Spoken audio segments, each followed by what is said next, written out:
Rose Donald Maxwell Mahoyo. Ndimakore 78 kubarwa. Ndakapinda mjeri 2019 in August. Mwasha ungerepi. I'm 40 months is the new speaker. That's what it is. 12 months, but in the ground, dream drain. Someone discuss science to corner. The good hours project. The Nozia Kuntakusia within so I do not wait at the project. Manongo one is standing with Cherokee. Sakapakati kule ndoke tufu nikaenda kuita project yangu bayakasha. Sasa munoshikira kwa mwana wenyu. Mwana ndiye autonchengeta ndiye hapa bandama. Huyu mwana makarepa ndo ukama kana kuti. Hapana ukama musha wenda kukombo kwenda igara. Zimba zitakapoa ndikazo kuchinoi. Saka well, muna story yacho. Tichaurire henyu muchidimbu. Saka what happened is kuti twana utwaindi cheese. Ndidi. Tuya tinoka window. Tinoka pato. Kenoti ndiani totisi. Saka wanawa wana mkombo. Saka wanawa wanga wachigara wega wari 3. So aigara wega wari 3. Mabirika wacho wanga wari kumakorokoza waiachita zvegold.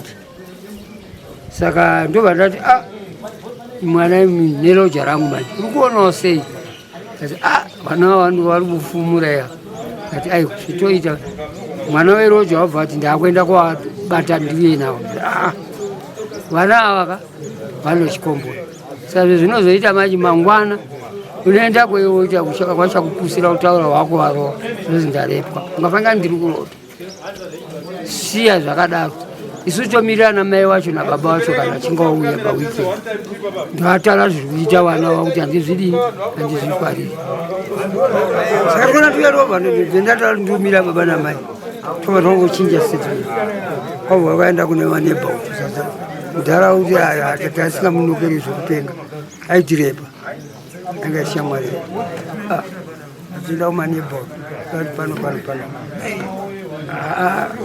tadza kutaura mukoti vanga vari muzera makore pamakore mumwe wacho anga ine 11 mumwe wacho anga ine 9 saka tinoti makanyeperwa baba ndiwo proper chaipo kuneva fake chaipo hamuna kugara mosva but anyway since I'm here see, the thing is ndiri muno handiti saka there is no point yekuti handina kupara mhosva kana yanini zvinosounda I respect the judgment of what.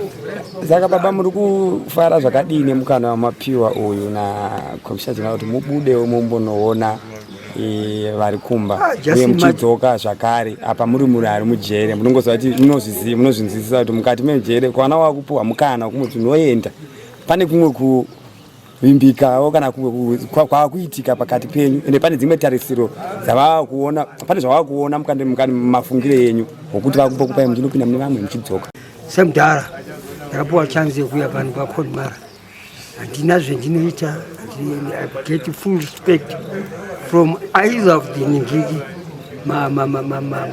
Magadi regardless of rank or so one respect I respect them. My prayer to God is kuti ndaida kubva pano ndisina kana muofisa 1 wendadenhana naye ngekuti ivo vari kundibatawo zvakanaka neni ndoda kuripe the officer in charge tiri in good books zvakanyanya second wavo ndiamai kwandiri handina chendinonyanya kuti ndikataura vanondibata semwana mudiki ndikuwa my respect sababa I'm the oldest in musungwa panapa but respect yakakwana inopuwa neofficers nongona mata una mwari kuti dai ndisina satani anozopinda mwandiri ndione respect yendinopuwa tiparadzane mune Runyararo. Kode zvipi zvamunotarisira mungasangana nemakomplainants kana hama dzemakomplainants zvamungautarisira kuti ikasangana nemakomplainants vanhu vanokomplainera dai vasatosvikawo pano nekuti vangazonyara mubhedhu wendiri kurarira wakanaka kana kumba handina zora. Saka wangatonyara ungaguma handina nebasa nawo. Ini amepruemeno ndiri mukristu ndakabatwa neshoko raJehovha zvakanyanya and ndichipinda futi muchituku unoku ndichibva ndafundiswa zvakanyanya nemapastors and so on. Good relationship, how to stay together, peacekeeping, like here haumbozwi izwi rinotuka pano osanchajani kuzwa kuti watuka munhu haadi panapa. We take issues as brothers. Saka ndina basa naye wakangozviitawo ndizvo. Tese Jesu Kristu akaningirika akauya akamutsana akafa akadini akaita mapipesi akanyanya asi vanhu vakamuuraya akafa atimazvona. Saka inini hangu mbeva zvangu ndingazivi hapana handitombonera nebasa naye kana notoada chaizvo grab